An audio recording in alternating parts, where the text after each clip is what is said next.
There is a shutdown. How many federal workers do you plan to lay off? Well, we may do a lot, and that's only because of the Democrats. And as you know, they want to be able to take care of people that have come into our country illegally, and no system can handle that. And so we're totally opposed on that. But we can't take it. We just can't do it. I'd love to do everybody. I'd love to do the whole world.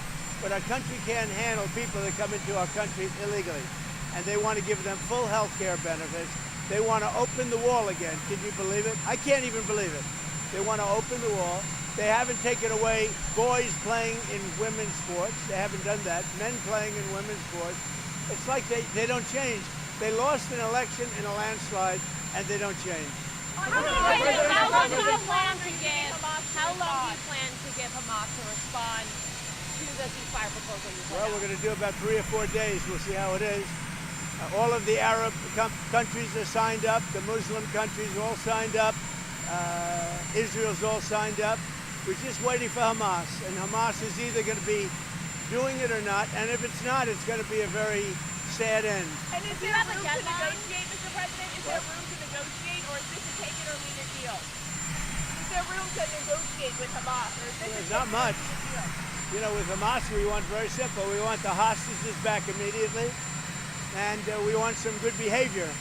And, you know, it's pretty simple. You don't get simpler. Think of it. We've signed every country in the Middle East. This was like an impossible thing. It's never been done before. This is more than Gaza. Gaza was big stuff. But Gaza is a piece of it. And if they reject the deal, you said that Israel has your backing to do whatever they need to do. What do you envision I will let them go and do what they have to do. They can do it pretty easily. I would let them go and do what they have to do. You know, we've killed about 25,000 Hamas. So certainly they paid a big price for October 7th. And this is a whole new group. You know, they come in and they come in and they keep coming. But this is a whole different group. And their leadership has been killed 3 different times.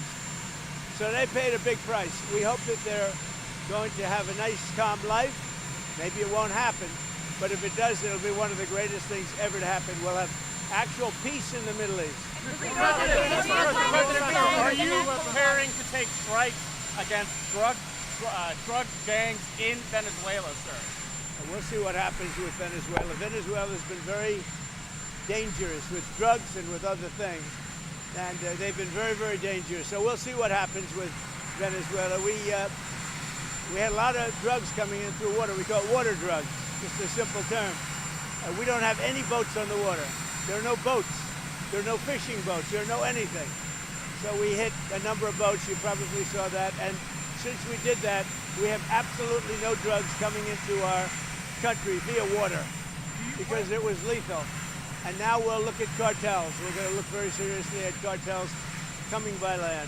What do you plan to tell the Department of War in this address? Why gather all the generals in one place for a speech? Well, this is only an esprit de corps. You know what esprit de corps is? This is only a spirit.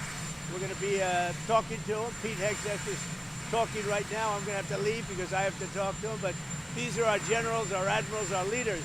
And it's a good thing. A thing like this has never been done before because they came from all over the world. And there's a little bit of expense, not much, but there's a little expense to that. We don't like to waste it. We'd rather spend it on bullets and rockets, frankly. But this was the one time we had to do a great spiritizing. It's going to be great. I've seen it already. We have every general, every admiral. We have great people. We have our real warriors over there.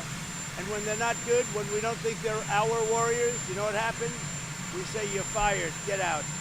We had some real bad ones last time. You know, I rebuilt the military, the entire military.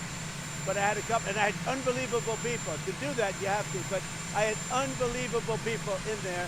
But I also had some bad ones at the top, like Millie and Mattis and that Jesper. I called him too, always too late Jesper. He was horrible. So, but I learned because, you know, I was just in there and I put these people in. They were recommended by rhinos and others, and they're not good. What we have now is the best. But even despite that, I rebuilt the military in my first term. We had a great first term. We had the greatest economy ever, and it's being beaten by a lot this time. So I'm going over, I'm going to be meeting with generals and with admirals and with leaders, And if I don't like somebody, I'm going to fire him right on the spot. On the military.